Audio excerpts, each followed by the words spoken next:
boa noite a todos. É uma honra para a gente recebê-los aqui na nossa universidade. Eu sou o Cláudio, o coordenador do Núcleo de Ensino à Distância, que faz parte da Secretaria de Desenvolvimento Educacional, que preparou esse ciclo de palestras aí para vocês. Então, se vocês observarem aqui, já aconteceram algumas.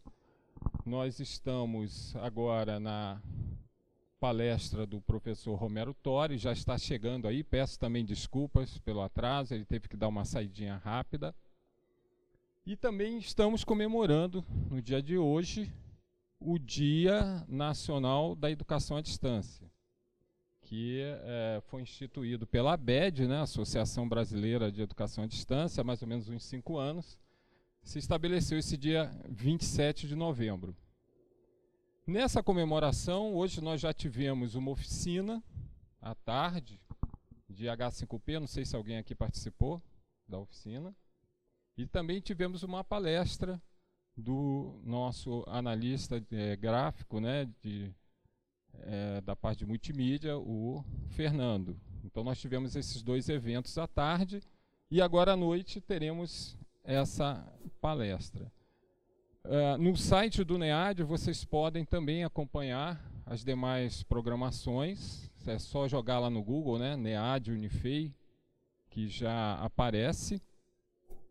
Temos ainda no dia 29 mais uma palestra muito interessante, e em seguida a do professor Kirner, o nosso diretor da Secretaria de Desenvolvimento Educacional, que vai fechar com uma palestra falando de todos esses conceitos e métodos e técnicas que nós vimos aqui. Bom, não quero me alongar por causa já do tempo, então eu vou passar a palavra para o nosso diretor, que vai fazer a apresentação do nosso palestrante. Professor Kirner. Boa noite. Então, dando andamento ao ciclo de palestras, mas antes disso, então, como o Cláudio já colocou, nós temos então o Dia Nacional da Educação à Distância. O professor Tori foi convidado e a gente aproveitou também para colocar no nosso ciclo de palestras. Eu vou fazer a apresentação, né? Ele está com um currículo extenso, eu vou dar uma filtrada aqui, tá certo? Primeiro, exatamente. Primeiro, agradecer ao professor Tori com a sua presença. Eu sei que ele é muito ocupado, né, mas fez um esforço, está aqui com a gente e vai nos brindar com uma palestra interessante e bem dentro do tema. O professor Romero Tori é engenheiro, doutor livre-docente pela USP. Atualmente é professor associado 3 da Escola Politécnica da USP, onde coordena o Interlab, Laboratório de Tecnologias Interativas da USP, e desenvolve pesquisas de realidade virtual e aumentada aplicadas à educação e saúde. Foi coordenador institucional do Programa de Iniciação Tecnológica e Inovação do Centro Universitário SENAC.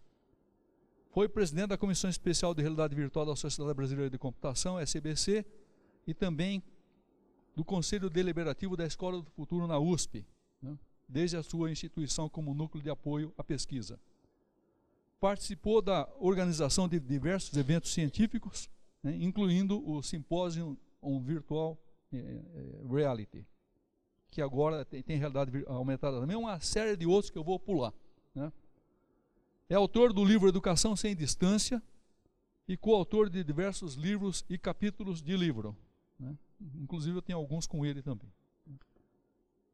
Coordenou o projeto de pesquisa financiado pela FAPESP, TIDIA e outros, que também não vou enumerar. Foi editor da revista científica Iniciação, de 2013 a 2016, e membro do comitê de vários periódicos e eventos científicos, né. Trabalha muito tempo na área, tem larga experiência, o livro dele foi um sucesso, acho que deve estar reeditado, se não me engano, né? Isso. E trabalha com uma série de termos também, que acho que é desnecessário citar, um amplo conhecimento. Então temos o prazer de ter o professor Tori aqui com a gente, né? E mais uma vez agradecemos a sua presença e passamos então a palavra para a sua palestra. Muito obrigado. Obrigado, professor Kirner. É um grande prazer agora conhecer pessoalmente aqui a sua instituição. Há muito tempo que eu falava, eu vou lá visitá-los, vou conhecer, surgiu a oportunidade, estou muito feliz com a coincidência de ser também o dia da EAD, né? Então, fui duplamente premiado aí com esse convite e com essa oportunidade.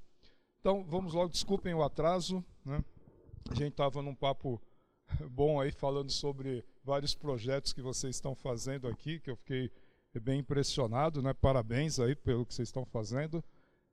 E deixa eu pegar aqui, então, a minha apresentação que está online. Então, vamos falar. Eu tenho duas apresentações que eu trouxe aqui. Vamos ver se eu consigo falar no tempo. Eu vou colocar já o cronômetro aqui, para não ter problema.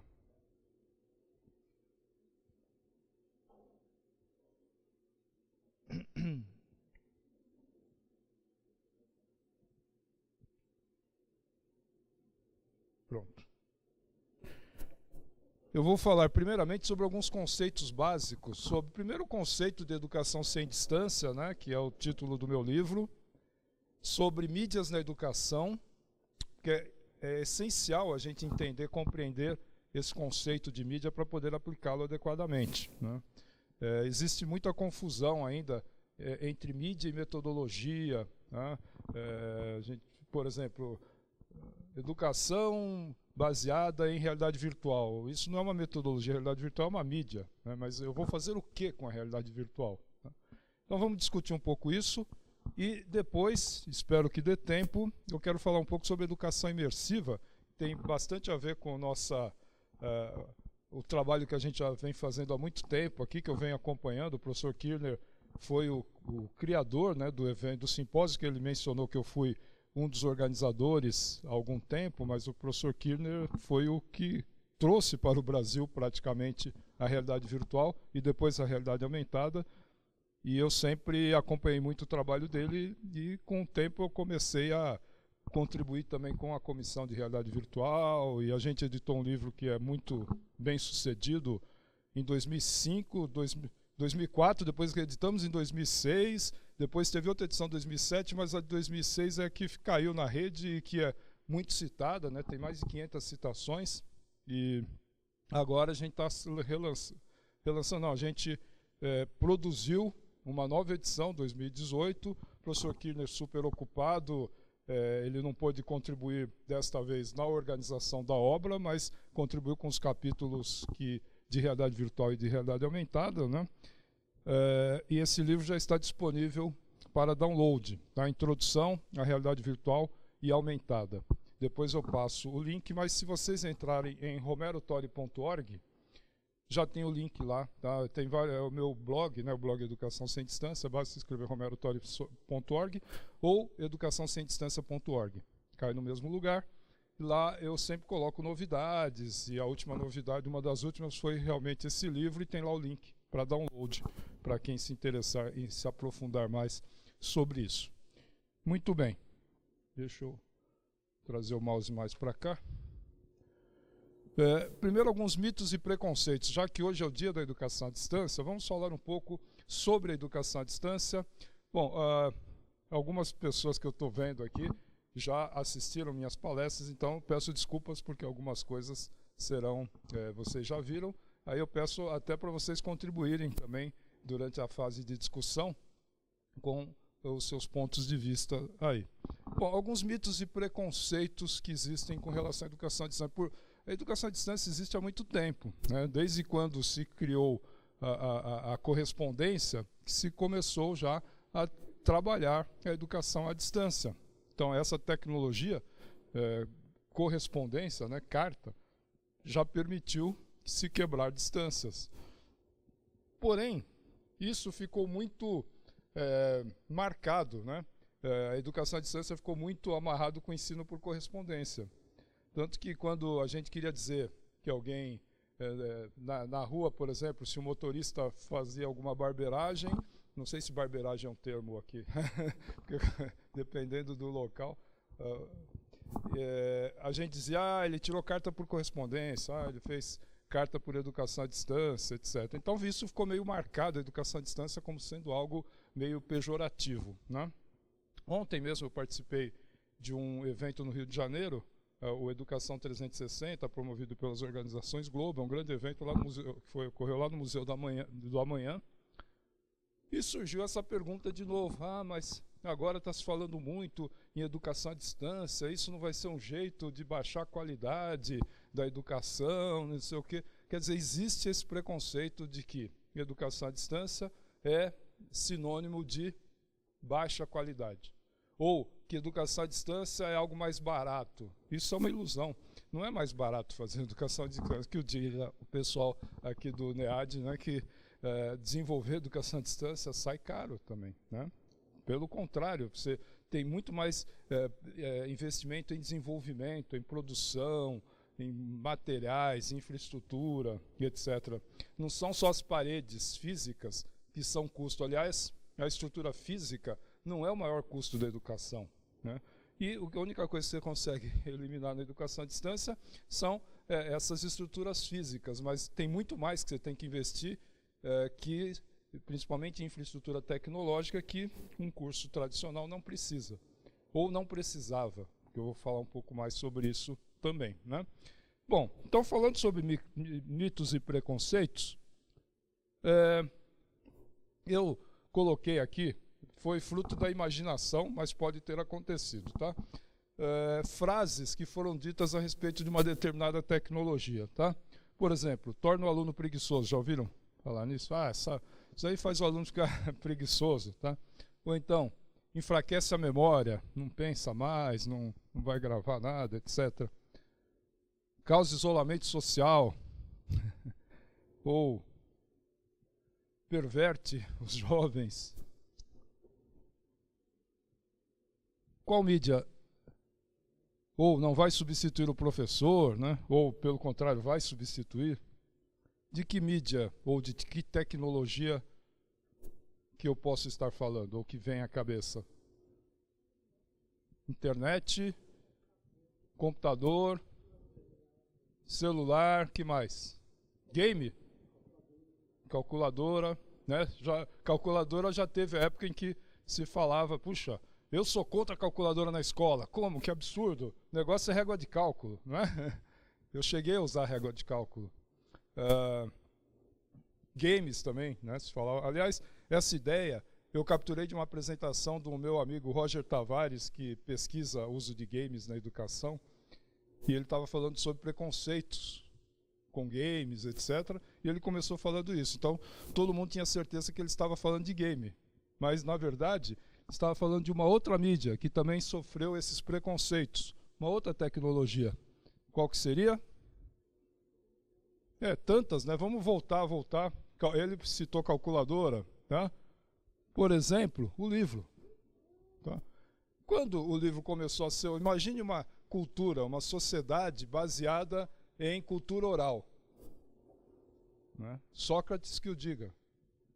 Né? Então, Sócrates não escreveu uma linha, segundo dizem os historiadores, era tudo só oral. Platão é que escrevia as coisas que o Sócrates... A gente conhece o que Sócrates falava por causa que o Platão escreveu.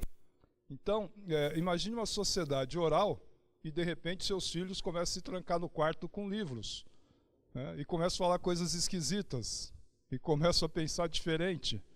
Isso é muito subversivo, né? Então, é uma tecnologia que foi combatida também, né? Então, a gente tem que tomar cuidado com os preconceitos. Tudo que é novidade, sempre o pessoal é contra, né? Por definição, é contra. Mas nem tudo é possível de ser aprendido por à distância. Por exemplo, você viajaria num avião cujo piloto foi formado por EAD?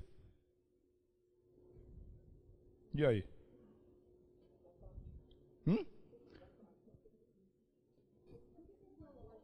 Como? Simulador. Tá bom, então, para piloto tem o simulador, ainda bem, né? Já pensou se ele treinasse com o avião de verdade, né?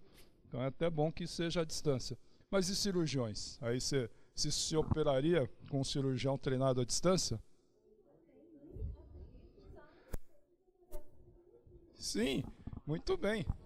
Então, na verdade, é puro preconceito. Engenheiros também, porque, na verdade, hoje, cirurgia, as cirurgias mais sofisticadas, cada vez mais, são realizadas por videolaparoscopia. O cirurgião, ele observa o órgão que ele está operando por uma tela de TV e opera braços robóticos. Então, se ele estiver lá na mesma sala ou se estiver a quilômetros de distância, ele consegue fazer a cirurgia do mesmo jeito. Claro que precisa ter uma equipe lá para cuidar do paciente lá, das questões vitais do paciente, mas a cirurgia em si pode ser feita à distância. E como que vocês acham que é melhor treinar um cirurgião? Fazendo operação em porcos, em cachorros, em bonecos de plástico ou num simulador de realidade virtual bastante realista que consegue ter a reação fisiológica ou simular a reação fisiológica muito próxima do que um ser humano teria, com a possibilidade, inclusive, dele errar e ver o que acontece se ele errar, se ele cortar a artéria errada ou se ele não fizer o procedimento corretamente. Vocês acham quem vai estar mais bem informado? O cirurgião que operou em bonecos, só porque era presencial?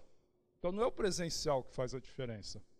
Então, quando eu digo, eu costumo dizer que a gente consegue aprender qualquer coisa à distância, desde que existam as mídias e as ferramentas adequadas, né? Desde que se forneça isso, porque, claro, sempre dá para dar um contra-exemplo. Fulano fez um curso à distância e não aprendeu nada, mas não é porque a educação à distância é ruim, é porque aquela forma como foi feita é ruim. Mas eu, como pesquisador, e em tese, posso garantir que é possível se ensinar e se aprender qualquer coisa à distância, desde que eu tenha as ferramentas adequadas. Tá? Bom, falando em distâncias, quais são as distâncias envolvidas num processo educacional? Né? Porque, como eu já tinha dito aqui, esse material aqui é material que eu discuto nos meus cursos de pós-graduação. Então, eu costumo discutir conceitos. Vocês vão ouvir muitas perguntas. O que é isso, o que é aquilo? Coisas que parecem óbvias, mas se a gente for aprofundar um pouco, vê que não é tão óbvio assim. Então, quando a gente fala em educação à distância, o que a gente está querendo dizer? O que a lei diz quando fala lá, quando define educação à distância? O que é essa distância?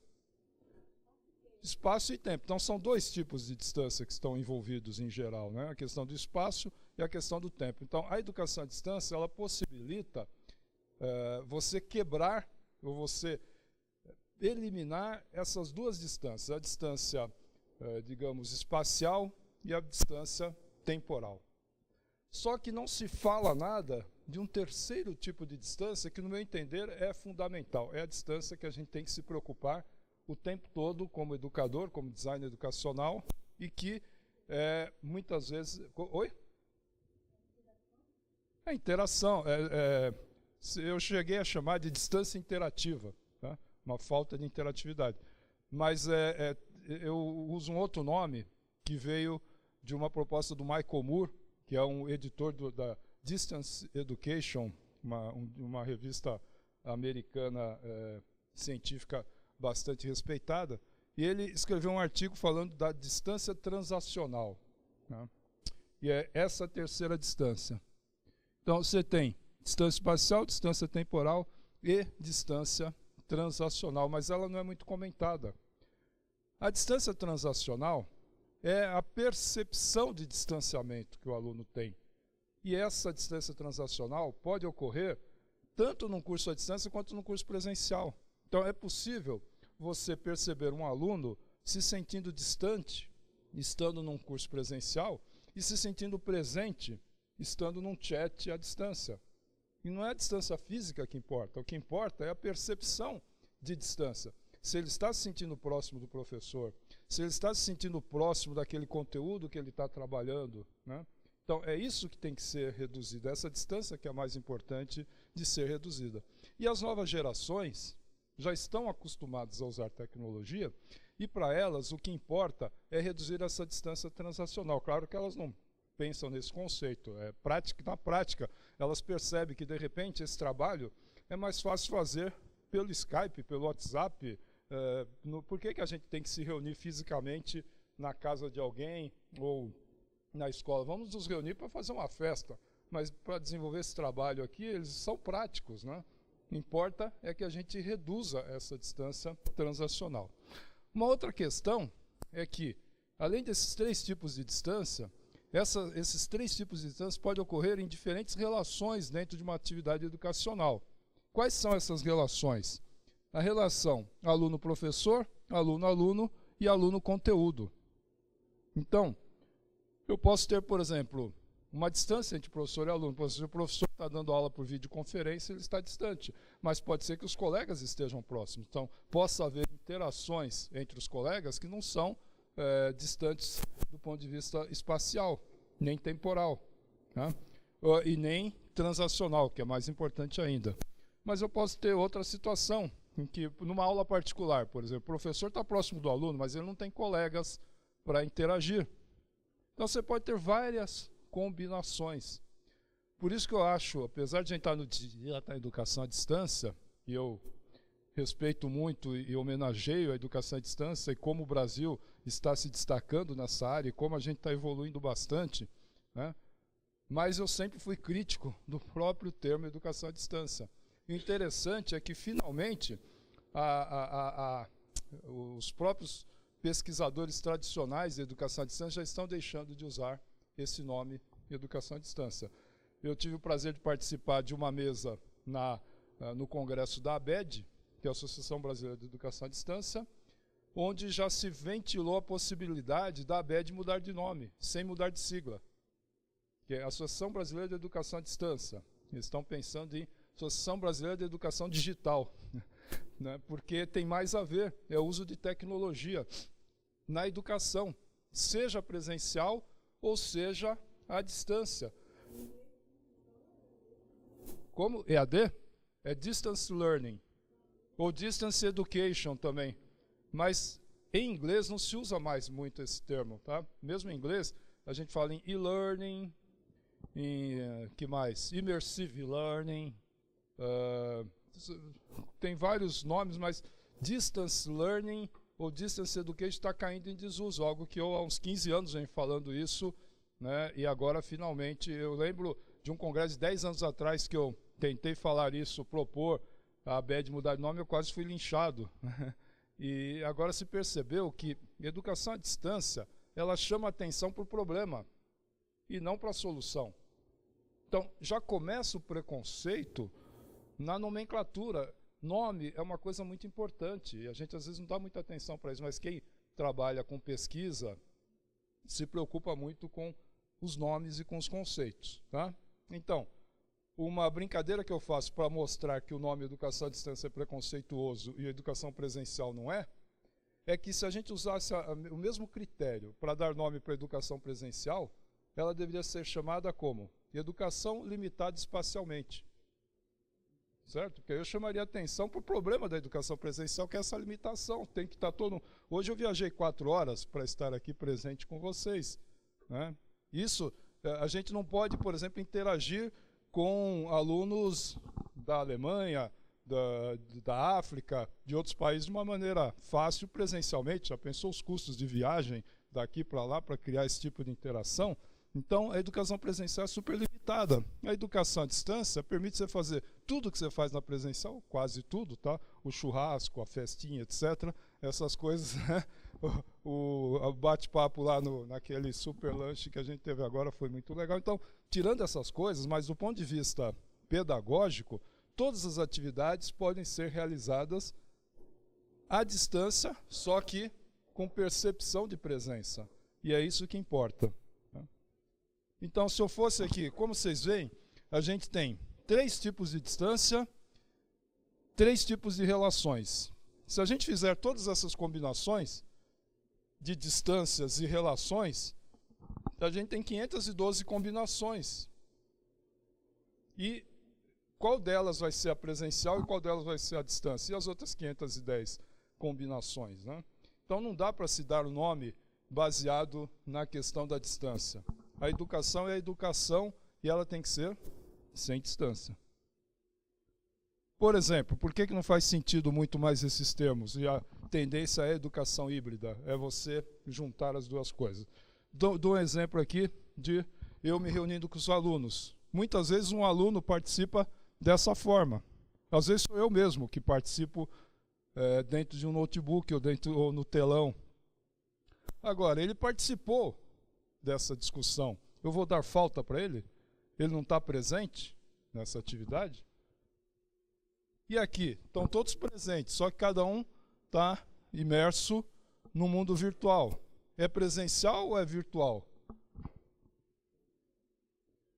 E aqui é tecnicamente a distância. Eu com os meus alunos aqui de pós-graduação, na última atividade da disciplina, que é a apresentação do seminário. Normalmente nos cursos presenciais, o seminário é apresentado na sala de aula, limitado espacialmente, né? Eu, no meu curso, apesar de ser presencial, e continua sendo, porque para mim isso é presencial, né? Não da forma tradicional, o seminário é apresentado para o professor, para os colegas e para o mundo. Porque a gente faz isso por Hangout no YouTube e a gente divulga nas redes sociais e pode aparecer gente assistindo até de fora do país e participando e fazendo perguntas. Até haters às vezes aparecem também, mas já tem a equipe por trás, fica trabalhando até para resolver as questões que surgem. E eles se preparam muito para isso. E ficam super presentes. Mais às vezes do que aquela apresentação burocrática de seminário em que cada um está só preocupado no que vai falar e não em assistir o que o colega está apresentando. Aqui é uma coisa bem integrada. Tecnicamente é à distância, mas com muita presença. Daqui a pouco, tecnologia já existe e já é factível de se fazer isso, né? Só os custos ainda não compensam, né? Mas em breve vai ser muito tranquilo a gente ter projeções holográficas das pessoas e vai ser uma simulação muito próxima de atividades presenciais, faltando, claro, o cafezinho, churrasco, essas coisas. Então, quais são os paradoxos que a gente tem hoje nessa questão da educação e da tecnologia na educação? A distância versus presença, que eu já mostrei aqui os paradoxos. Do real com o virtual. Para a nova geração não tem mais muita diferença. E quando eu falar agora, daqui a pouco, em educação imersiva, eu vou mostrar que virtual também é real. Ao contrário do que o senso comum diz, de que virtual se contrapõe ao real, na verdade, o virtual também é real, e por isso que dá para a gente misturar. E para as novas gerações, isso é normal, eles não têm muita diferenciação entre real e virtual. Vídeo Pokémon GO, por exemplo. A questão da imersão e da localização. A imersão é você ir para um outro mundo, uma outra realidade. A localização é saber onde você está fisicamente e você pode trabalhar com essas duas coisas. Autoria e consumo. O aluno não é mais consumidor de conteúdo, ele é produtor de conteúdo também. E o professor também é produtor de conteúdo e é consumidor também. Naquela apresentação dos seminários, os alunos que produzem o conteúdo. Diversão e seriedade, né? A questão do uso de games na educação. Bom, a educação sem distância, ela trabalha com esses conceitos, interatividade e imersão, né? Como ela comentou, interatividade é uma forma de reduzir distância transacional. Então, a interatividade reduz a percepção de distância. Se você está numa aula presencial sem interatividade, você se sente mais distante. Se você está numa atividade à distância com interatividade, você se sente mais presente. E a imersão aumenta a percepção de presença. Já já eu vou definir melhor o conceito de presença e de imersão. Bom, aí, aproveitando o ano passado, quando eu lancei a segunda edição do livro Educação Sem Distância, que agora também acaba de ser lançada a edição e-book. Então, para quem, como eu, prefere ler em formato digital, eu gosto muito do formato físico quando eu estou em casa do lado da minha estante e tal, mas eu estou viajando o tempo todo. Então, eu acho muito legal eu estar com o meu Kindle o tempo todo e uma biblioteca de milhares de livros à disposição. Ou quando alguém cita um livro bacana, eu já posso entrar na hora, fazer download e já começar a ler imediatamente. Isso é mágico, né? Então, muita gente me pedia a versão e-book também do livro, e eu fiz questão com a editora de que o preço fosse bem menos do que a metade, porque eu também acho um absurdo a versão e-book ser 70% do preço da física. Isso é um lobby aí que as editoras fazem, que para mim não faz sentido nenhum, porque o custo de impressão, de distribuição e de estoque é muito alto. O custo de todos esses custos cai a zero quando você tem uma versão e-book. Então dá para baixar muito mais. Só que fica esse lobby das editoras, mas uma hora isso vai ser quebrado, tem que ser bem mais barato, tá? Então ele está a um preço que é, acho que 30%, é o contrário, em vez de ser 70%, é 30% do valor da edição física, né? E aproveitando então o lançamento do livro, cuja primeira edição saiu em 2010, eu fiz uma comparação entre as tendências tecnológicas de 2010 e 7 anos depois, né?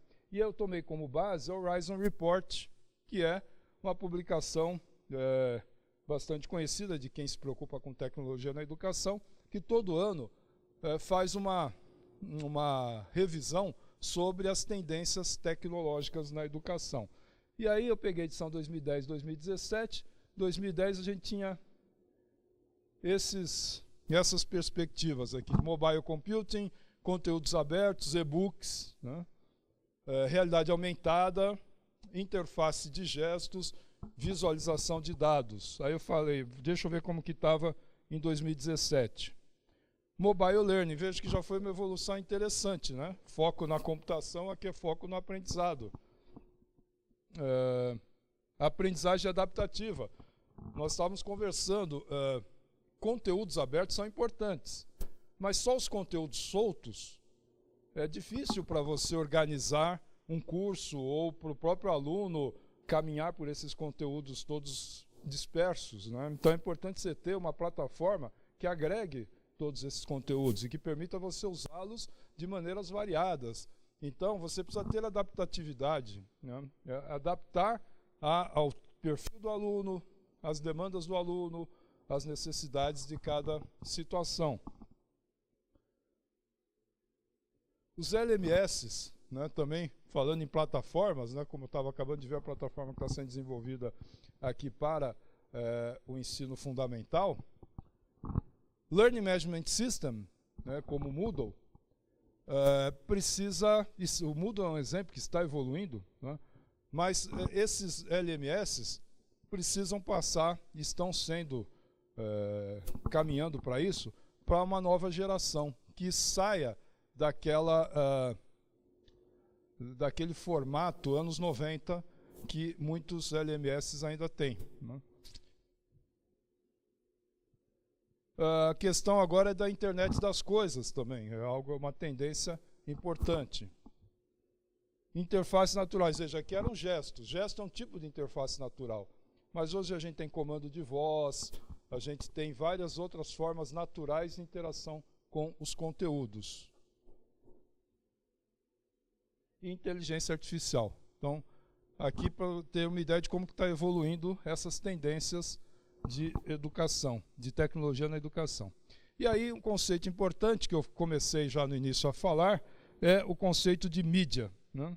Então, mídia, como o nome diz, é o meio, é a ferramenta, é a tecnologia. E a gente vê muitas vezes a mídia ser o fim.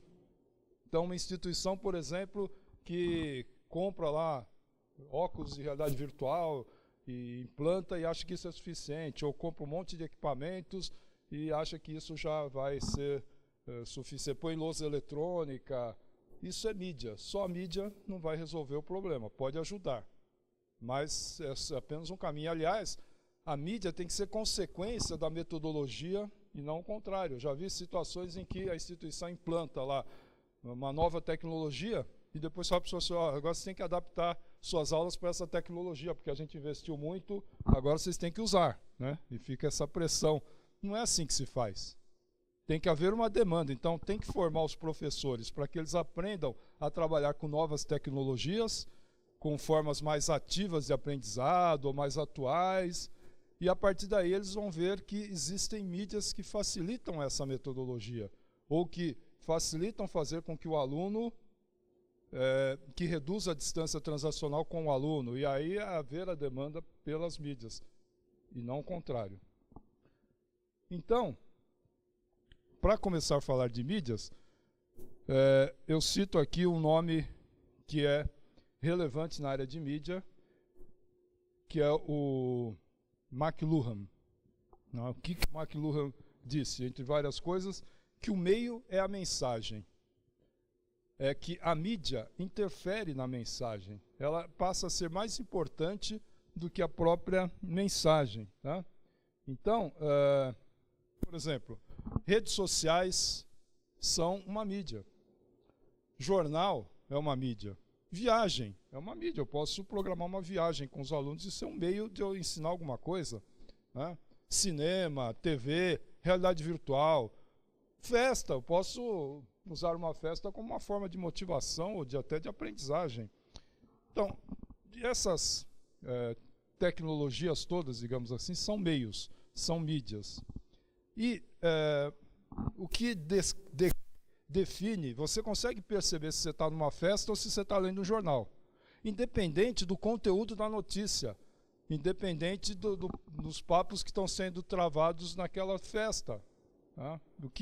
Ou seja, é a tecnologia e a forma como essa tecnologia ou esse meio funciona é que descreve uma mídia. O conteúdo dela é um detalhe, por isso que a mídia é a mensagem, nesse sentido. Né? Mas na educação não significa que a mídia é mais importante, é aí que vem a confusão. Porque para a sociedade como um todo, a mídia, ela por si só já tem a sua importância. A televisão causaria um impacto social que causou, independente dos programas que nela passaram. Né? Já na educação, não basta eu pôr uma televisão, um aluno na frente dela, que a educação vai se fazer magicamente. Você tem que ter uma outra preocupação com a mensagem, sim, e com o conteúdo. Então, uma outra pergunta que eu faço, a tecnologia ou a mídia molda a cultura? Que é um outro chavão que a gente vê por aí. Tá? Bom, será que é a mídia que faz as pessoas mudarem? Então, vejam aqui as pessoas hoje com celulares e as pessoas no século passado lendo jornal. Tá? Ou seja, tem uma outra foto também das pessoas no trem, cada um com seu jornal lá sem conversar. Então, se a tendência das pessoas é ser antissocial, elas vão ser independentes da mídia. Pelo contrário, hoje, as pessoas usam a mídia para socializar mais, não com quem está do lado, porque isso é limitado espacialmente. Mas, como eu já disse, a virtualidade, ela liberta, a virtualidade não tem barreiras. Então, cada um vai interagir com quem é mais do seu time, da sua tribo, ou com quem ele se sente melhor de interagir. Não importa se a pessoa está a quilômetros de distância ou se está ao seu lado. Você não está mais limitado a só interagir com o seu vizinho, com as pessoas do seu clube, da sua igreja ou do seu trabalho. Eu conheço cada vez mais pessoas jovens e mais idosas que estão entrando em novos relacionamentos amorosos por meio virtual. Estão descobrindo pessoas. Hoje em dia, eu acho que só fica sozinho quem opta por ficar sozinho, porque hoje é possível você encontrar a sua alma gêmea na hora que você quiser. Né? Não tem mais limitação. Né? Bom, mas voltando aqui, a tecnologia é fruto da cultura. Será que é a tecnologia que faz a gente mudar ou a gente muda a tecnologia para ser do jeito que a gente quer? Por exemplo, aqui, eu lembro disso aqui, eu testei quando foi lançado, acho que foi em 97, né? Nunca pegou, que é um controle remoto de gente. Né? Você controlava para onde a pessoa ia. Eu testei, você coloca aqui e a pessoa vira para a esquerda, você vai para a esquerda, vira para a direita, você vai para a direita. Eles achavam que ia ser uma tecnologia boa para games, etc., mas não pegou. Então, se tecnologia mudasse as pessoas, a partir da disponibilidade disso, ia estar todo mundo controlando o outro e não pegou. Se pega, é porque, na verdade, existe um anseio por aquilo, e as pessoas só não faziam isso por falta de oportunidade ou por falta de disponibilidade daquela tecnologia. A tecnologia é criada pela cultura e não o contrário. Aqui também internet na xícara, vocês viram alguma dessas? Também não pegou, tá? É que a gente só vê aquilo que pega e acha e faz uma relação contrária. Ah, então as pessoas são assim por causa da tecnologia. Não, a tecnologia é assim por causa das pessoas. Bom, o segredo do sucesso é Netflix não é um sucesso, Uber não é um sucesso, Pokémon Go não é um sucesso. Porque o sucesso é o seguinte, essas mídias conseguem trazer significado para as pessoas. Não é a mídia pela mídia, né? Essas tecnologias mudam. O Waze, por exemplo, é algo que mudou a minha vida. Eu estava para sair de um emprego por causa que eu não aguentava mais chegar atrasado e acordar cada dia mais cedo. Quando eu descobri o Waze, cada dia ele descobriu um caminho, eu chegava sempre no horário certo. Ontem o Waze me salvou de eu perder o voo. Eu estava na Bandeirantes, de repente, tempo estimado no congestionamento, 20 minutos, quer dizer, eu ia perder o avião. Mas aí daqui a pouco aparece uma mensagem, a nova rota, não sei o que, entra aqui, entra ali, entra lá, caminhos que eu nunca tinha passado antes, e cheguei em cima da hora, a fila estava começando a entrar, e deu para eu não perder o voo. Então são tecnologias que fazem sentido, que prestam um serviço que que tem significado. Então, no caso da mídia na educação, o meio não é a mensagem, tá? A gente tem que se preocupar, de fato, com o conteúdo e com a mediação. Por exemplo, falando em mídias na educação, a lousa é um tipo de mídia, sala de aula é um tipo de mídia. E essas mídias são usadas há muito tempo na educação. Se funcionou conosco, por que não funciona mais? Já foi até comprovado que o ato de copiar, de escrever, ajuda a pessoa a aprender. Quem toma nota, se você tem esse hábito, não perca, pode continuar, faz bem, ajuda você a fixar suas ideias, mesmo que você nunca mais leia aquilo que você escreveu. Tá? Tem gente que prepara a colinha e não consulta na hora, mas aquilo ajudou ela a estudar para a prova, certo? Então, bom, se a mídia lousa funciona, vamos falar para os nossos alunos, olha, a partir de hoje vocês vão copiar o que eu estou escrevendo aqui. Ou pior que isso, vão copiar o meu data show aqui, ok? Porque isso daí está comprovado que vocês vão aprender. Mas se eu pedir para os alunos copiarem, o que eles vão fazer? Eles vão copiar, né? Mas do jeito que a cultura de hoje diz que é assim que a gente copia. Só que isso daqui não passa pela cabeça. Tá? Então a gente tem que mudar o método. Ou melhor, a mídia. Né? Porque o método continua sendo o mesmo, ou seja, a pessoa ter um pensamento crítico, trabalhar sobre um conteúdo, ela aprende. Se ela manipular o conteúdo, seja escrevendo, seja de alguma forma articulando aqueles conteúdos, ela vai aprender. Só que com a evolução da sociedade, com a evolução como as pessoas interagem com as mídias, a gente precisa adaptar as nossas mídias também. Né? Então, eu posso usar uma lousa numa atividade de aprendizagem ativa. Lousa não é só aula expositiva. Eu, por exemplo, minhas aulas praticamente são todas práticas. Assim, eu não dou prova e os alunos desenvolvem seus projetos. Né?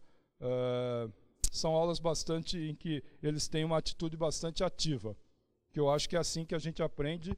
E eu gosto muito do que o professor José Pacheco fala, de que a gente não pode entregar as respostas antes que os alunos tenham as perguntas.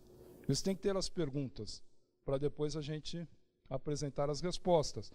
Então, como que funciona? Eu dou desafios para os alunos, eles têm projetos, eles têm autonomia para definir os seus projetos, mas chega momentos em que eles começam a ter dificuldades.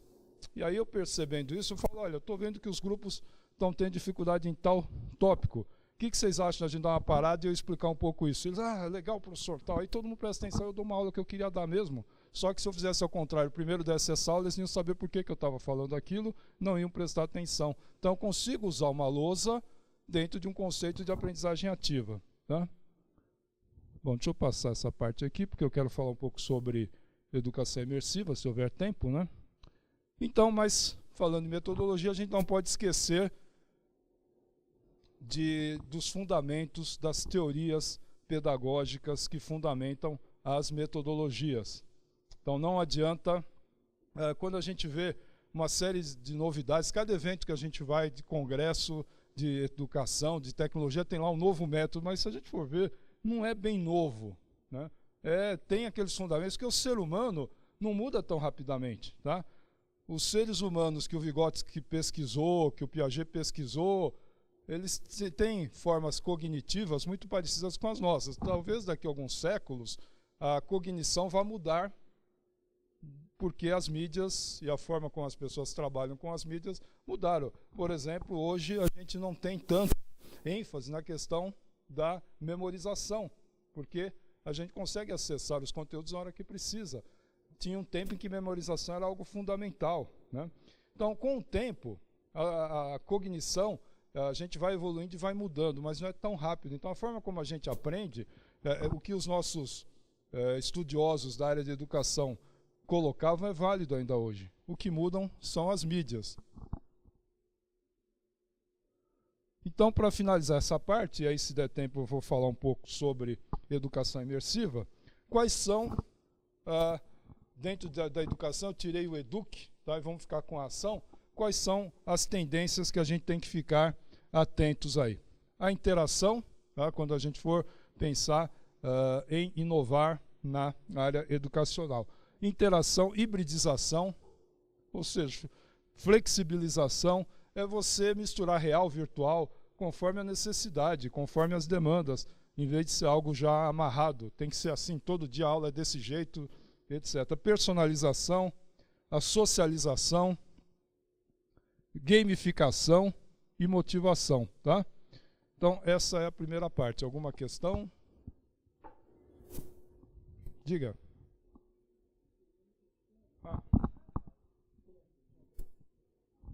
Da gravação.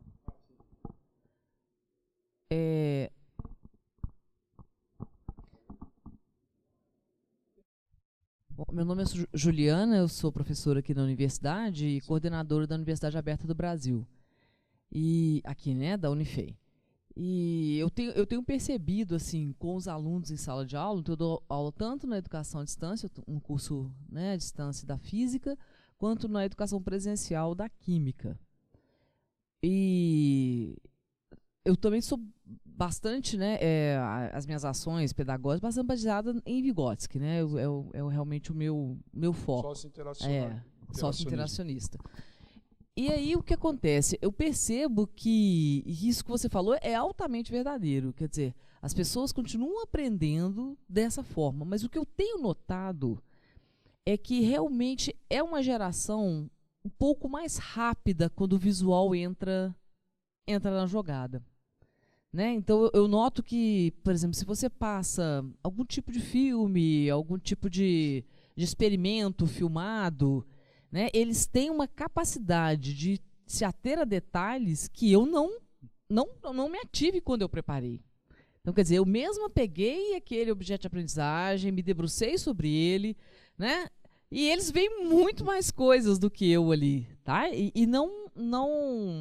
eu vejo que isso tem um pouco a ver com a relação que eles têm com as mídias atuais. Então, eu acho que daqui a séculos não, mas eu acho que daqui a algumas décadas, algumas coisas vão mudar na cognição das pessoas. Sim, isso é verdade. Eu tenho essa impressão, claro, né? Não é nada fruto de pesquisa, é percepção mesmo de professora. Então, realmente muda, mas a forma como você constrói lá dentro ainda continua tendo a necessidade. O construtivismo, o construcionismo continuam valendo, agora vão mudando as mídias.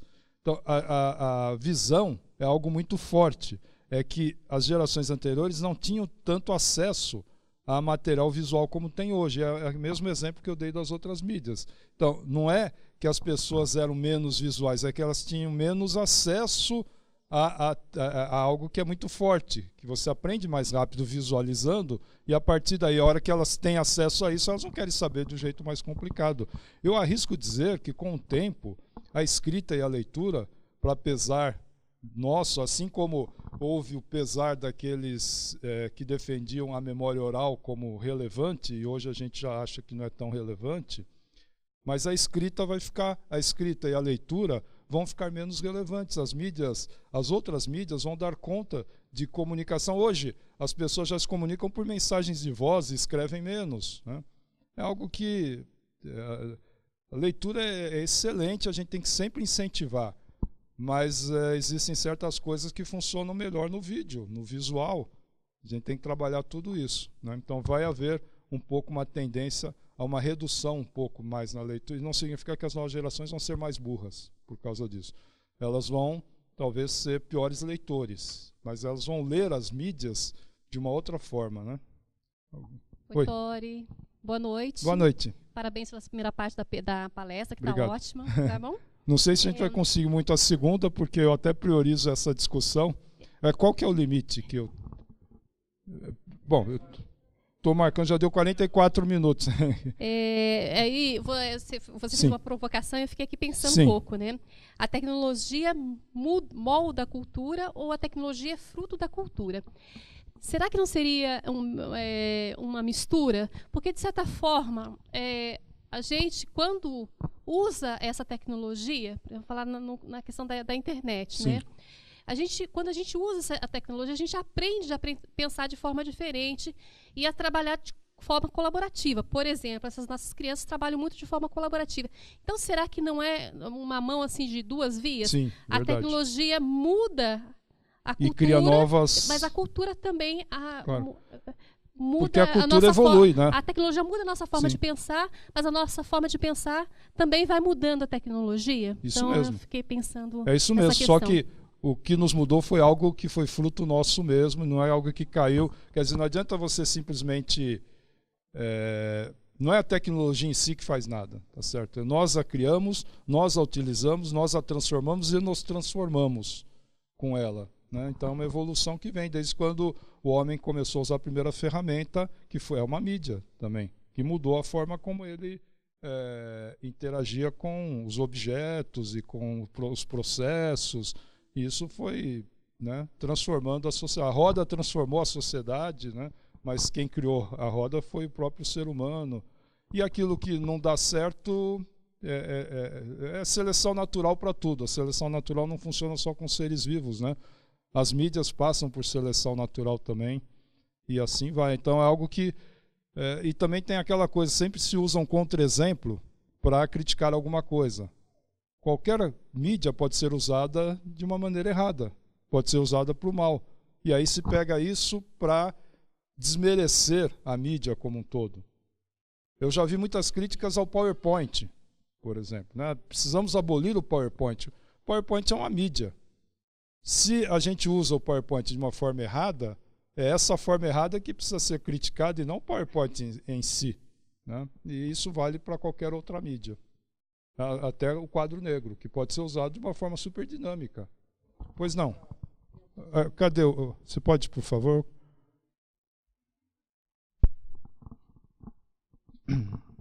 Eu penso assim que as necessidades que as pessoas hoje têm de evoluir para poder não perder o trem da história. Certo. Mas aí vem o formato que o senhor falou das mídias. Só que muitas vezes o novo, porque tem pessoas, a gente vem da ideologia. O que é ideologia? É um sistema de ideia, de uma doutrina, Sim. que muitas vezes não permite certos dogmas, grupos tomar posse de alguma coisa nova. Então, muitas vezes vem esse preconceito. Sim. Aí a educação, eu penso, por exemplo, eu estou dando aula de filosofia. Opa! Voltei a aula em 2012. E percebo que os jovens estão pensando assim, a escola está lá atrás, o medo de, os celulares vão usar errado, não sei o que errado. E não sabe que eles já estão ligados. E a gente está andando para trás mesmo. Sim, muito bem. Puxa, uma honra estar falando com um professor de filosofia. E, por favor, me corrija as besteiras que eu, leigo, devo ter falado. Mas a gente tem que realmente evitar preconceito. A filosofia é tudo o contrário do que é preconceito, né? Porque questiona tudo, né? Tudo é possível, etc., e é livre pensar, etc. A gente não pode... a educação, ela tem que falar... Vygotsky já dizia isso, Paulo Freire dizia isso, e todos os bons educadores dizem que ele tem que falar na língua do jovem, na língua daquela sociedade para a qual você está falando, né? Então, a escola não pode estar dissociada da realidade do aluno. Se a realidade dos alunos hoje, inclusive dos locais mais remotos, é tecnológica, por que a escola vai ser, então, anti-tecnologia? Ela tem que, sim, questionar a tecnologia, porque tem que questionar tudo, né? Os alunos têm que, aliás, uma preocupação da escola tem que ser em educar o aluno para as mídias, e é uma preocupação que a gente não vê muito. Tá? Uma discussão hoje é da literacia digital. Literacia digital é muito mais do que o aluno saber entrar num site, ou saber fazer um programinha, ou saber desenvolver um game. Isso não é literacia digital. Isso equivaleria na alfabetização tradicional a saber juntar os fonemas e ler palavras. Mas isso a gente sabe que não é suficiente, né? A pessoa pode ser analfabeto funcional sabendo juntar os fonemas. Então a gente tem a maioria imensa da população é analfabeto funcional com as mídias. Eles entram nas redes sociais, mas não sabem diferenciar uma fake news, não sabe se ter pensamento crítico, não sabe como? Não sabe interpretar, não sabe se colocar, não sabe como tirar proveito dessa mídia para poder também ter sua voz. Ele apenas consome aquilo que vem pronto. Então, você tem que preparar os alunos para essas mídias ao invés de deixá-los de fora. Então, você está fazendo um mau trabalho se você tirar a tecnologia do aluno, achando, não, ele já tem muita tecnologia lá, aqui na sala de aula, não. Não, você tem que fazer com que o aluno ligue o celular, participe da aula, como usando dispositivos móveis, usando a linguagem que ele conhece, mas desenvolvendo pensamento crítico e desenvolvendo a sua alfabetização para as mídias. Isso é mais essencial do que tirar a tecnologia da sala de aula, né? Bom, deixa eu ver se eu entro um pouco em educação imersiva. Se não houver tempo, a gente continua no virtual depois. Legal, obrigado, Kirner. Doutor, Oi. por favor, é só para puxar a sardinha para o meu lado. Sim. Como professor de educação física, quero lembrar que também, em cima dessa educação, precisa também prestar atenção em alimentação, Sim. E na parte física do aluno. Saúde. E também na parte de postura, né? Com essas mídias postura todas, física ou postura... Física. Porque tem a postura também. A postura também. Mas a postura física, no meu caso, né? Certo.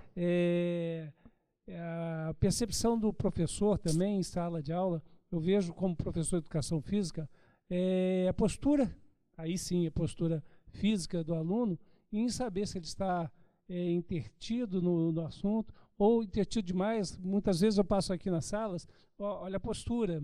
Então, o aluno fica... Então, isso leva a um cansaço físico, emocional, que pode interferir no processo educacional, o processo de percepção, né, no momento virtual, no momento físico, né? Sim. Então, como professor de educação física, eu Muito sempre bem. atento para esses detalhes. A questão da ergonomia, né? Certos conhecimentos que muitas pessoas não têm, por exemplo, ficar com a tela na frente durante longo tempo e altas horas da noite. Então, o que acontece? A gente já é comprovado cientificamente que a luz azul ela inibe a produção de melatonina, que é o hormônio do sono.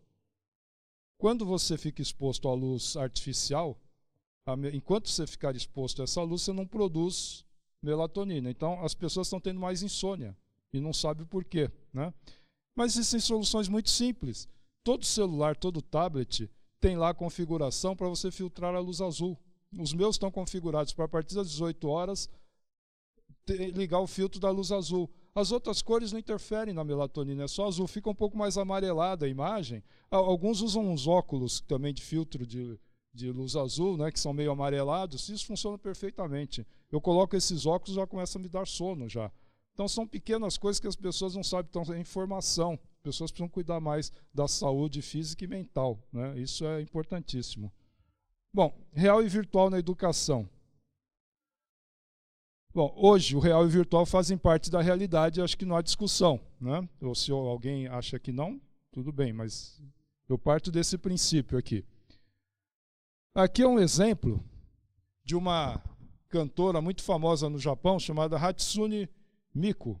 Alguém já ouviu falar? Já?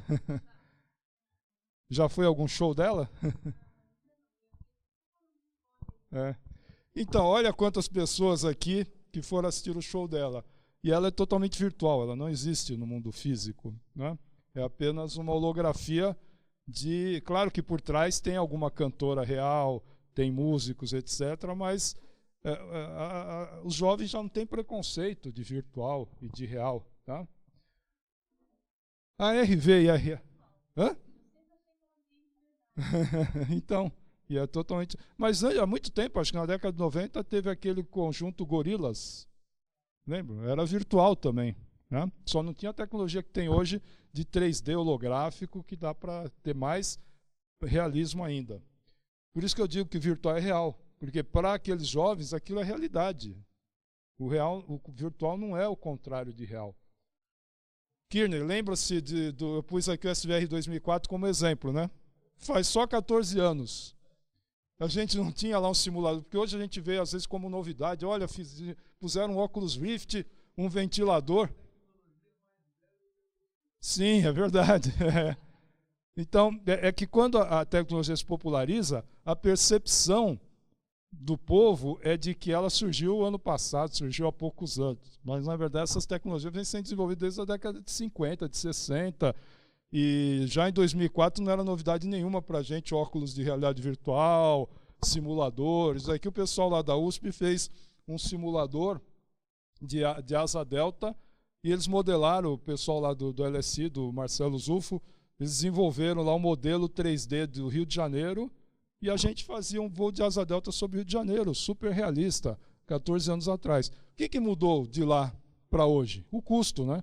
Porque isso daqui, você tinha que ir num evento para poder ter essa experiência, era caríssimo. Hoje dá para você ter em casa essa tecnologia. Essa foi a diferença. Aqui é uma apresentação que eu fiz, se não me engano, em 2010, numa apresentação de educação à distância, mostrando realidade aumentada, que também não é novidade, né? O professor Kirner me mostrou, foi a primeira pessoa que mostrou realidade aumentada, eu sempre falo, foi o professor Kirner, em Ribeirão Preto, em 2003, né? Em 2003, ele, vem cá ver uma coisa que meus alunos estão fazendo, eu achei o máximo aquilo lá, que era usando a R-Toolkit, etc., isso em 2003, né? E já fazia algum tempo que o professor Kirner já trabalhava com isso. E hoje ainda é novidade para muita gente. Mas o que muda hoje é que a RVRA estão disponíveis no bolso do aluno, que não acontecia há 10, 15 anos atrás. Mas só que muito aluno não sabe, e menos ainda professores, que eles têm um laboratório de realidade virtual e de realidade aumentada. Mais realidade aumentada, a realidade virtual exige um pouco mais do celular, mas os que estão saindo aí, os Xing Lings, por exemplo, já tem condições e com esses adaptadores que custam R$10, R$20, você tem lá realidade virtual. Só que cuidados que a gente tem que tomar? A gente já estava conversando sobre isso aqui antes de iniciar a minha palestra. A gente tem que tomar cuidado porque muitas vezes o uso de realidade virtual ou de realidade aumentada é calcado simplesmente na novidade. Tudo que é novidade motiva, né? Claro, os alunos nunca tiveram uma aula tendo que usar esse dispositivo, esse adaptador, não sei o quê, então eles acabam se motivando porque é diferente. Mas se a única motivação for a novidade, na segunda aula eles já não vão se motivar. Então, isso não é uma boa coisa, quer dizer, se basear na novidade para motivar o aluno é uma coisa ruim, né? A gente tem que motivar o aluno pela curiosidade em aprender. Aí sim, curiosidade é diferente de novidade. Então, o aluno, ele sempre pode ser despertado a sua curiosidade, ele sempre pode ter vontade de aprender coisas novas, desde que a gente trabalhe adequadamente a metodologia. Então, a dica que eu dou é usar a realidade virtual ou realidade aumentada quando isso fizer sentido. Não começar decidindo, eu vou usar a realidade virtual, depois vejo o que eu faço. Não, você tem que pensar o que você quer fazer e aí ver se a realidade virtual é uma boa. Se não for, se existir uma outra alternativa, talvez seja melhor a outra alternativa. Guarda a realidade virtual para quando isso realmente fizer sentido, né? Então, por exemplo, o que importa, como eu disse, o que importa é a metodologia e não a mídia. Sempre existem várias formas de você fazer a mesma coisa mudando a mídia. Então, já há até um livro falando sobre isso, de que não há diferença significativa quando a gente muda a mídia. No próprio MUP, né, que vocês estão desenvolvendo, você tem várias alternativas de mídia para aprender a mesma coisa. Pode ser um vídeo, pode ser um jogo, pode ser um desenho animado, pode ser algo interativo. Você tem várias formas de aprender o mesmo conteúdo, né? E já foi comprovado que não é a mídia que interfere. Você consegue aprender com qualquer mídia, tá? Agora, a mídia pode interferir para o mal e não para o bem. Um exemplo, né? Se você vai transportar alimento, tem diferença, tem como o caminhão que você utiliza melhorar a qualidade do seu alimento? Ninguém iria cogitar esse absurdo. Só que eu vejo muitos artigos ditos científicos em que se coloca como tal mídia ajuda a melhorar a educação ou como tal mídia melhora a aprendizagem, fazendo um paralelo equivalente a dizer como tal caminhão melhora a qualidade do alimento. Não tem como melhorar, mas o caminhão pode piorar. Você vai transportar peixe num caminhão sem refrigeração a céu aberto, provavelmente não vai ser muito bom, né? Então, se vai transportar alimentos perecíveis num caminhão não refrigerado, não vai dar certo. Então, fazendo essa analogia, fica fácil de entender que a mídia, na melhor das hipóteses, não atrapalha. Ela permite você usar aquela sua metodologia, tirando todo o potencial da metodologia. Então, dando um exemplo, eu tenho uma metodologia para ensino de anatomia baseada em visualização tridimensional dos objetos anatômicos. Foi comprovado que isso é melhor do que, estou fazendo uma suposição aqui, do que a visualização 2D daquelas estruturas. Bom, essa é a metodologia. E as mídias disponíveis? Bom, posso ter impressora 3D, que imprime em 3D os órgãos, ele vai ter essa visualização tridimensional. Antigamente, tinha lá dissecação de cadáver, tá? Que hoje já não se faz mais, ou de animais, que também não se faz mais, mas eram mídias. Tá? Eu posso ter vídeos em que o objeto fica girando, ele tem uma percepção tridimensional. Então, se eu usar mídias que possibilitam aquele tipo de metodologia, eu só escolho qual? A que der a melhor relação custo-benefício. Então, no fundo, mídia tem a ver com relação custo-benefício. Eu quero ensinar línguas, fazendo uma imersão numa outra cultura. Ou quero ensinar artes, fazendo com que meus alunos visitem museus. Tá? Então, como que eu posso fazer isso? Posso levar os alunos aos museus. Só que esses alunos vivem, sei lá, numa ilha afastada e pobre e não tem condições de levá-los ao Louvre, ao MASP, etc. Então, que opção que eu teria? Tem a realidade virtual. Eu não estou dizendo que realidade virtual é melhor do que levar o aluno ao museu, porque às vezes o pessoal faz perguntar, mas nada, claro, nada substitui ir ao museu, mas e quando é inviável, né? E como foi comentado, viagem no corpo humano, né? Você conhecer, fazer uma visita virtual por dentro do corpo humano. Isso é impossível de fazer, a realidade virtual permite. Visitar Marte, né? Então, se aquela mídia atende aos objetivos da metodologia numa relação custo-benefício melhor, aí sim que eu tenho que justificar o uso da mídia e não dizer que aquela mídia vai melhorar a aprendizagem. No máximo posso dizer, essa mídia não piora a aprendizagem. Bom, passando rapidamente aqui alguns conceitos, a gente eu e o Kirchner já discutimos muito isso, porque existe um famoso contínuo de Milgram, que fala que você parte do real e chega no virtual. Mas depois de muita gente discutir, a gente viu que não faz muito sentido isso, porque quando a pessoa se sente no mundo real, por mais que você coloque elementos virtuais, você continua tendo realidade aumentada, ou no máximo realidade misturada. Mas ele não vai chegar numa realidade virtual, ele continua achando que ele está nessa sala de aula. Eu tenho essa sala de aula, eu mudo as carteiras, coloco outras pessoas virtuais, mudo as paredes, vou pondo outras coisas virtuais. Tudo isso é realidade aumentada e realidade misturada. Por mais que eu coloque outros elementos virtuais, a pessoa continua achando que está aqui na Unifei, na sala do NEAD. Tá? Então, isso é realidade aumentada, porque eu parto do real e coloco elementos virtuais. Agora, se a pessoa se sentir no mundo virtual, nessa hora, se eu colocar elementos reais, eu tenho a virtualidade aumentada. Aqui nessa ponta eu tenho a realidade virtual, que é a pessoa totalmente no mundo virtual. Mas hoje já estão começando a aparecer aplicações de virtualidade aumentada. Por exemplo, você entra numa montanha-russa com óculos de realidade virtual. Aí, você é levado a acreditar que você está num outro mundo. E você está interagindo nesse mundo, mas tem coisas reais. A montanha-russa é real. Aqueles movimentos são reais. Então você começa a misturar o real com o virtual, mas ele continua achando que está no mundo virtual. Então, quando a pessoa se sente num outro mundo, é realidade virtual ou virtualidade aumentada. Quando a pessoa se sente no mundo presente, é realidade real, né? É a realidade ou realidade aumentada se houver elementos virtuais. Kirchner, quer comentar algo sobre isso? É isso que a gente tinha? Sim. Esse é um enfoque, né? Tem outro enfoque que eu uso muito, que na realidade acaba convergindo com esse aí, é que a interação, né? A interface é que define. Ah, perfeito. Né? Se você está com a interface real, você pode colocar elementos. Né? Então, na interface real, você tem noção das distâncias. Por exemplo, eu consigo atingir essa mesa. Né?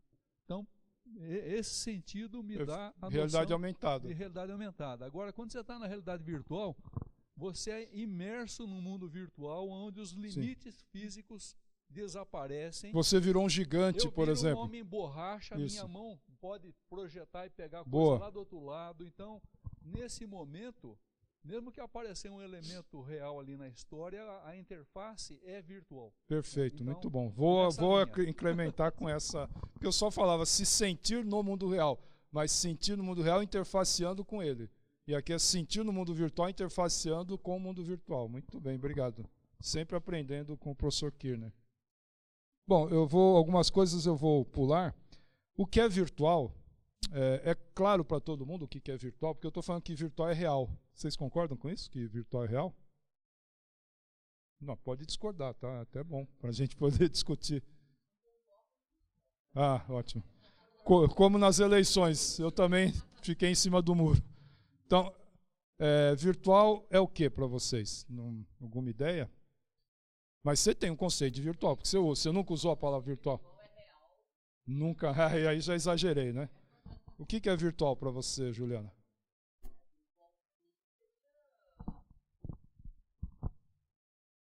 O virtual para mim seria algo que eu estaria fora do meu mundo físico. Eu poderia estar vivenciando aquilo, mas eu não estaria aqui no meu mundo físico. Então, por exemplo, eu estou interagindo virtualmente com pessoas, né, usando voz. Eu sei que aquilo é virtual, mas eu não estou, né, tocando. Essa questão realmente de ter a realidade próxima, eu já acho que o virtual não estaria tão presente. Pois não, professor. Eu tive a oportunidade de falar com meus alunos, até do primeiro ano, que é uma turma meio difícil. Aí eu falei para eles assim, ó, essa é a realidade virtual que você falou, holograma. Eu falei assim, olha gente, eu já estou passando, mas vocês vão chegar num mundo muito mais diferente, muito melhor que o meu. Você quer, por exemplo, sua mãe está querendo falar contigo, você está aqui na escola, você não pode sair. Você estar lá conversando com sua mãe. Aí esse é o virtual real. Porque ele estaria na sala, só que a mãe vai vê-lo. Então, vou tentar dar contra-exemplos. Tá? Então, você falou algo do tocar. Se a gente não toca, então não é real. O som você toca? E o som é real? Então, definir pelo toque se é real ou virtual não funciona.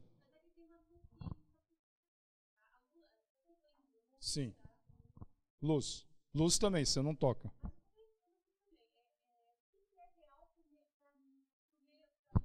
Isso.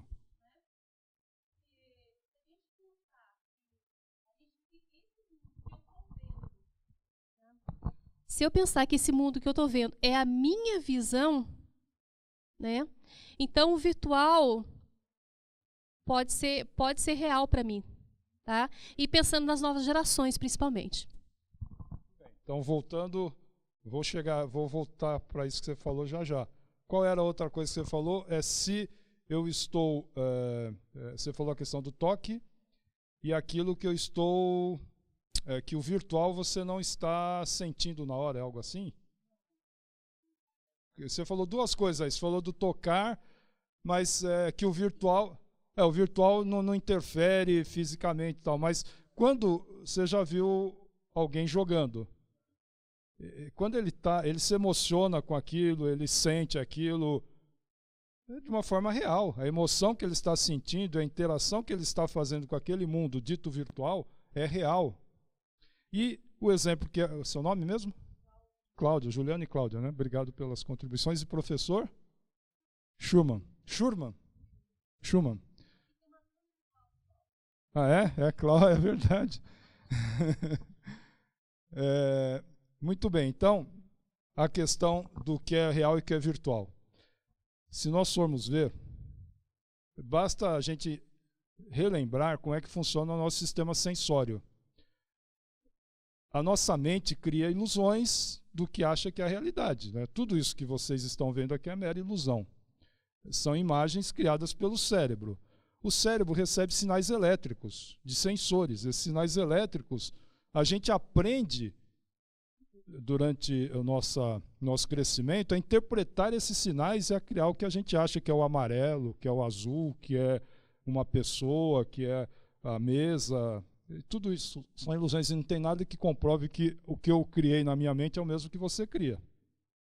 E a gente chama isso de real. Então o que a gente chama de real é aquilo que o nosso cérebro imagina ser real. Então eu consigo iludir esse cérebro mandando outros estímulos. E aí, se for muito bem feito, você não vai ter como distinguir o que é real do que é virtual, né? Então, a realidade virtual ela produz estímulos para o cérebro de tal maneira que aquilo é real também, a sensação é real. O que diferencia virtual de real não é o fato dele existir ou não, porque o virtual existe. Fazer uma brincadeira aqui, se você pega a foto de uma pessoa e passa pelo Photoshop, a gente diz que aquilo já foi virtualmente alterado, certo? Ah, isso daqui não é real, tal. Maquiagem não é um Photoshop? E é aceito. Ué, ele é aceito socialmente como sendo algo real, mas não é real aquilo que eu estou vendo, certo?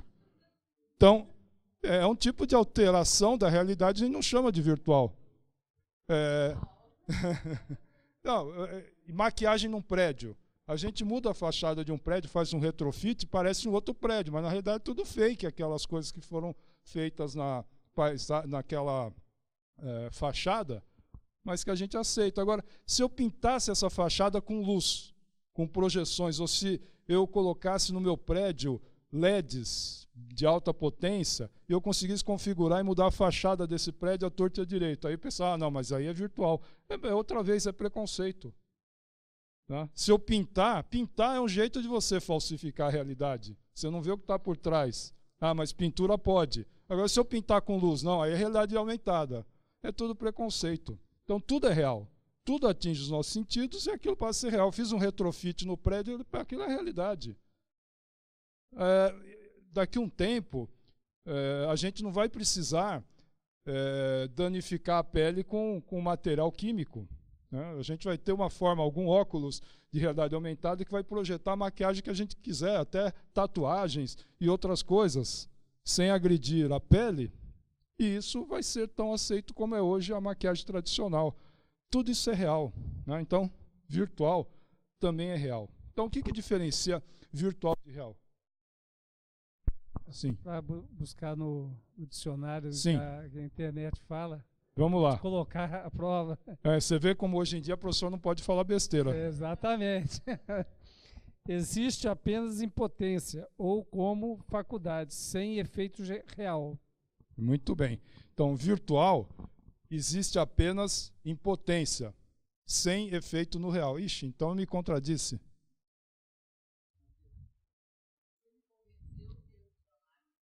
Não, mas está certa aquela definição. Virtual vem de virtus, que é força, potência. Então, virtual é aquilo que existe em potência, então não existe ainda. Tá? Exemplo. Que não existe como realidade, é só em potência. Tem potência de vir a ser. Então, por exemplo, se eu pegar uma semente de uma árvore, tá? Essa semente eu posso chamar de árvore virtual. Então, como árvore virtual, ela não existe ainda, só existe em potência, mas a semente em si é real. Ela não é virtual, ela é real. Só que o que a gente chama de virtual, na área de tecnologia, é depois que vira árvore, aí a gente já não deveria mais chamar de virtual, já deveria ser chamada de real. Por exemplo, eu pego o arquivo no computador. O arquivo no computador do game, ou de um programa de realidade virtual, potencialmente ele não é um mundo virtual? Potencialmente ele é um outro mundo. Quando eu ligo o jogo e o mundo aparece para mim, isso já é real, não é mais virtual, mas a gente continua chamando de virtual. É esse só o erro. Quer dizer, a gente continua a chamar de virtual algo que veio do virtual. Ele veio do arquivo do servidor, e aquele arquivo é real, existe lá no servidor, mas é virtual no sentido de ser um mundo virtual. Não é um arquivo virtual, ele é um mundo virtual. Quando ele se transforma no mundo e eu estou interagindo, esse mundo já é real. Só que a gente continua chamando de virtual, por uma metonímia, digamos assim. Além disso, a gente tem algumas restrições. Por exemplo, eu pego um arquivo, eu imprimo em 3D esse arquivo, eu pego um dinossauro que está lá no arquivo virtual ainda, como um dinossauro virtual, não como um arquivo virtual. O arquivo é real. Ele é um dinossauro virtual. Eu imprimo. A gente já não chama mais de virtual, porque é físico. Então a gente tem esse preconceito. O holograma a gente vai chamar de virtual só porque é de luz. Vai ter que ser tão real quanto esse dinossauro que eu imprimi. Mas hoje a gente tem esse preconceito. Então, só para a gente entender que quando a gente fala em algo virtual, é algo que veio do virtual, mas pode retornar a ser virtual de novo facilmente e replicado facilmente. É essa a ideia que está por trás do que a gente chama de virtual. Então, eu vou pular as outras discussões aqui, porque senão a gente não vai ter tempo. Tá? Tudo isso a gente já discutiu. E eu vou acabar falando sobre imersão, presença e dar alguns exemplos, tá? Bom, imersão, aí talvez o professor Kirner pode não concordar, porque existem ainda interpretações diferentes na própria academia sobre o que é imersão e o que é presença. Eu sigo aqui o que o Slater e o Wilbur falam sobre imersão, que eu acho que funciona bem, que é, para quem trabalha com tecnologia, é importante você ter os conceitos que separam tecnologia de percepção, ou seja, coisas objetivas e coisas subjetivas. A imersão, eu costumo trabalhar como um conceito objetivo. Então, a imersão é a capacidade que um sistema tem de fazer com que a pessoa se sinta num outro mundo, tá? Numa outra realidade, mas de forma objetiva. Eu consigo medir, por exemplo, a abrangência. Veja que aqui a gente tenta usar termos que não são vinculados ao sentido, porque eu poderia falar, em vez de envolvimento, campo de visão, por exemplo. Só que campo de visão só tem sentido para a visão. E envolvimento pode ser o áudio também, se é um áudio 3D ou se é um áudio mono. Então, envolvimento é como a mídia te envolve. A combinação é a congruência entre as mídias, é essencial para a realidade aumentada, esse registro. Não adianta nada você colocar áudio e imagem imersiva e não haver sincronismo entre o som e aquela visão. Vai quebrar totalmente a imersão. Então você tem que ter combinação. A abrangência são os tipos de sentidos que você atua. A vivacidade é a resolução, a definição, a qualidade. Interatividade é essencial, porque no mundo real a gente interage. Se no mundo virtual você não conseguir interagir, você perde imersão. E o enredo, que é a coerência e a consistência das coisas que acontecem nesse mundo, dentro daquela realidade fictícia que pode ser criada. Mas tem que haver um enredo. Havendo tudo isso, você consegue comparar dois sistemas e dizer esse é mais imersivo que aquele, objetivamente. Por exemplo, um óculos de realidade virtual é mais imersivo que uma televisão, né? E assim por diante. Então, esse é o conceito que eu trabalho de imersão. Agora, o outro conceito, que é subjetivo, é o de presença.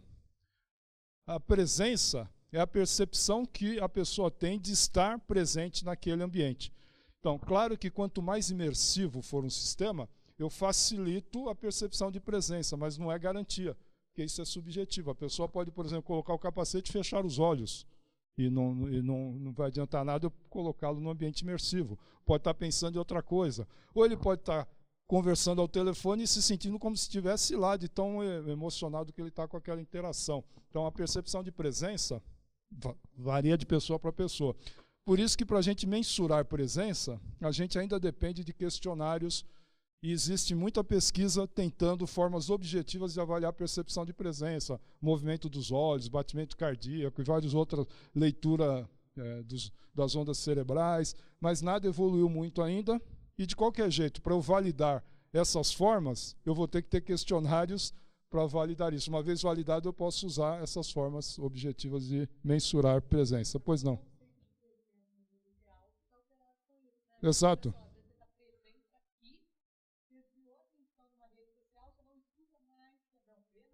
Exato. Então, usando esses conceitos que eu acabei de apresentar, como é que você falaria isso? Você está imerso aqui, porém presente em outro lugar. Tá? Ou seja, imersão, pelo conceito que eu trabalho, que não é unânime, tá? Mas pelo menos para entender aquilo que eu escrevo. Imersão é aquilo objetivo. Objetivamente você está aqui. Então você está imerso. Você pode estar com a cabeça em outro lugar, então você não está presente, mas está imersa.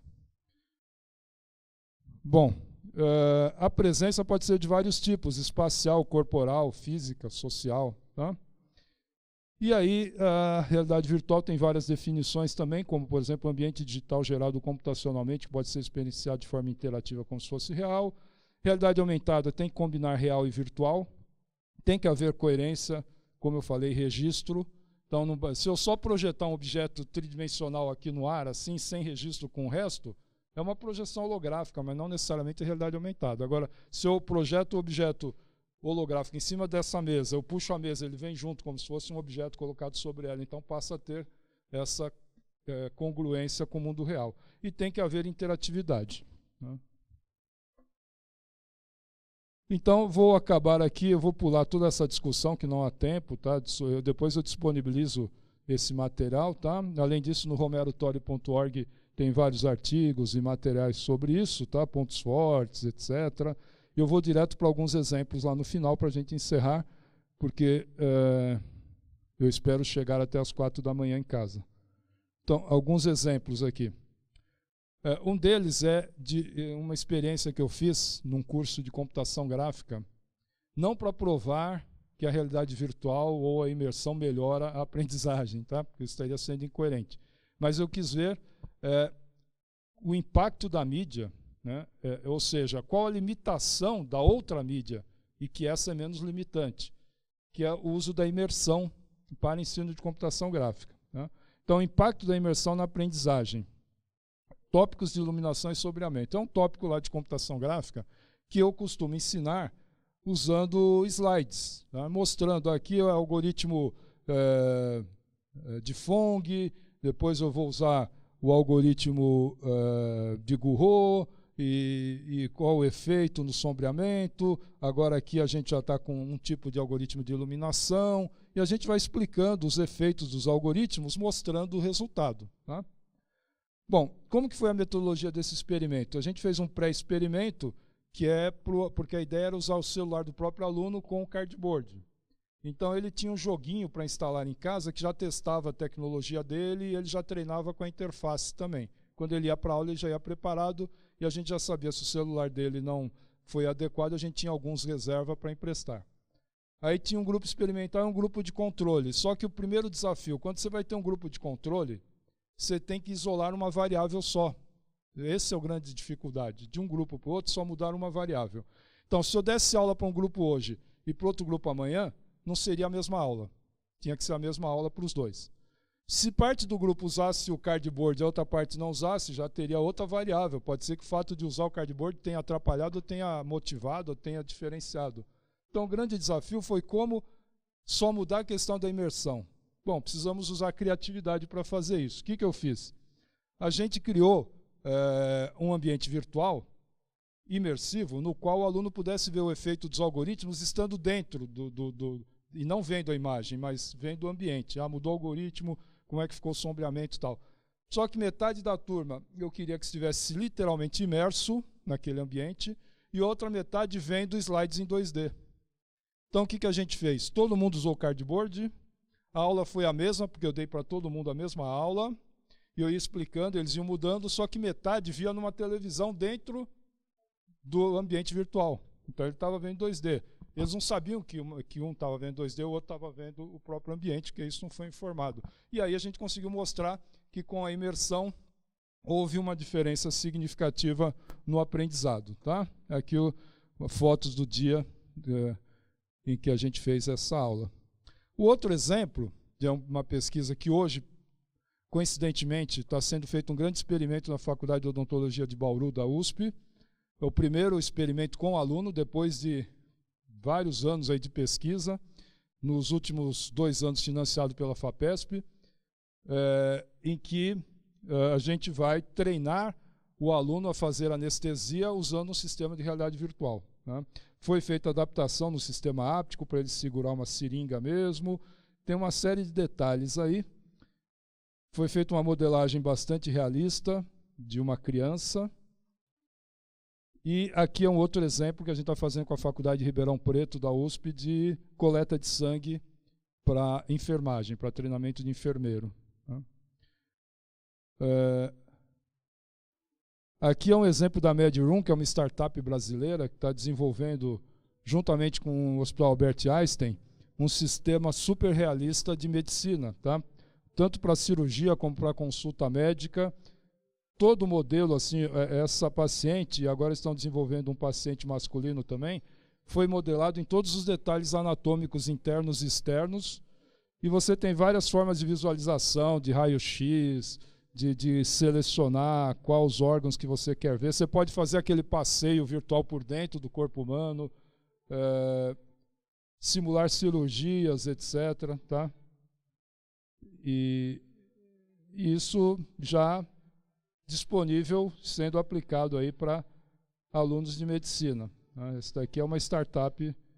Aqui é um outro exemplo que essa mesma startup está fazendo, que é um atendimento de um paciente virtual. Essa paciente que foi criada com inteligência artificial. Por enquanto, a interação, isso daqui está balançando porque o aluno está com um capacete de realidade virtual, ele mexe a cabeça e é o que ele está vendo aqui. Tá? Por enquanto é por meio de texto, mas em breve vai ser por conversa, por voz mesmo. Né? Então ele vai conversar com a paciente e aí ela reage como uma paciente de verdade, ele faz a consulta, etc, etc. Hoje, sabem como que isso é feito? Esse treinamento? Inclusive para exames, para provas, não da OAB, mas da área de medicina, que me fugiu o nome agora, mas para fazer provas, né? No Revalida, eu não sei se no Revalida tem isso, mas são usados atores, tá? Caríssimos para fazer esse tipo de treinamento. Aqui a gente vai poder, então, baratear bastante esse tipo de treinamento usando avatares que se comportam de maneira bastante realista. Tem até uma coisa que ficou meio assustadora aqui, que agora eles vão dar uma mexida, que é o seguinte: conforme você se mexe, ela vai olhando para você, então ela vai te acompanhando com os olhos para onde você vai, né? Isso daí ficou meio psicopata. Mas vai ser colocado uma outra inteligência para ela de vez em quando disfarçar um pouco e não ficar... para vocês verem aqui o grau de realismo dessa modelagem, eles têm controle sobre todos os músculos faciais. E aí, se você mexer em cada uma dessas bolinhas aqui, você consegue mudar essas expressões. Eu estou orientando agora um aluno de mestrado que vai trabalhar com algoritmos para simular emoções, e ele não vai ter que desenvolver essa parte aqui, ele já vai ter um boneco para trabalhar, ele só vai fazer inteligência para gerar as emoções lá naquele projeto de odontologia, né? Então aqui, vejam, que você puxa para cá, puxa para lá, então você consegue criar todas as expressões puxando os músculos mesmo em 3D, né? Aqui é um laboratório imersivo, onde você consegue, então, fazer experiências. Imagine uma instituição que não tem como instalar um laboratório de verdade, ou então uma sala de aula com holografia. Aqui é um exemplo, é fake isso aqui, porque é só uma demonstração do conceito, mas hoje a gente já tem o Magic Leap no mercado, que é um óculos que permite você misturar com bastante realismo holografias no mundo real.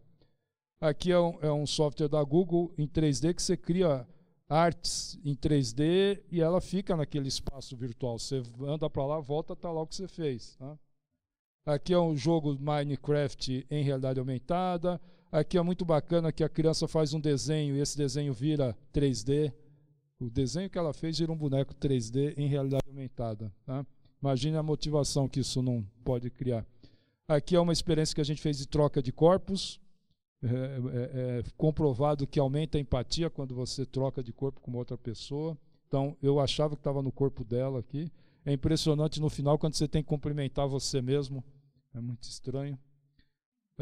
Aqui é uma demonstração do uso da holografia em videoconferência, né? Então, essa pessoa ela está, na verdade, em outro lugar, mas é como se estivesse presente aqui, usando o HoloLens. Aqui é uma criança de outro lugar que veio interagir nessa sala. Aqui as redes sociais do futuro, que vão ser imersivas. E aqui uma experiência bem interessante de um professor usando aquele Google Glass, que já até saiu de linha, vai ser substituído pelo Magic Leap. Mas ele foi lá no CERN, no acelerador de partículas lá na Suíça, e os alunos foram com ele, só que à distância. Eles ficaram lá nos Estados Unidos, interagindo com o professor, perguntando, e o que é aquilo, tal, faz tal pergunta, o professor andando, vendo, os alunos vendo com os olhos do professor. É um tipo de forma de você reduzir distância usando tecnologia, né? Ele pega a bicicleta, passeia lá e aqui os alunos dele lá do outro lado do Atlântico interagindo e participando. Isso não é motivante? Já que não é possível, claro que não substitui levar todos os alunos lá, mas como isso não é viável, é uma forma. E por fim, esse exemplo que eu acho bem bacana, que é o uso de realidade aumentada para levar os alunos a Marte. Então eles sobem nesse ônibus, os ônibus têm telas de cristal líquido que projetam com realismo a paisagem lunar, então eles passeiam em Marte, tá? É isso aí. Então, RA na educação, use com moderação, sempre costumo dizer, tá? É isso aí, obrigado.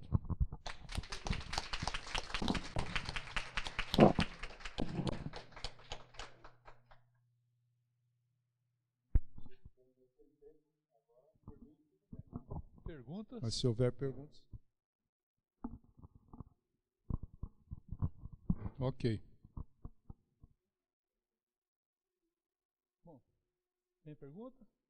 Acho que já está adiantada a hora, então vamos agradecer novamente ao professor Romero Eu que Torre agradeço. pela sua presença e esforço, né? E foi um prazer tê-lo aqui e vocês também, né? Nesse final intensivo, quinta-feira temos outra palestra. Tá? Obrigado, pessoal. na área de Até a games. próxima. Tá? Muito obrigado.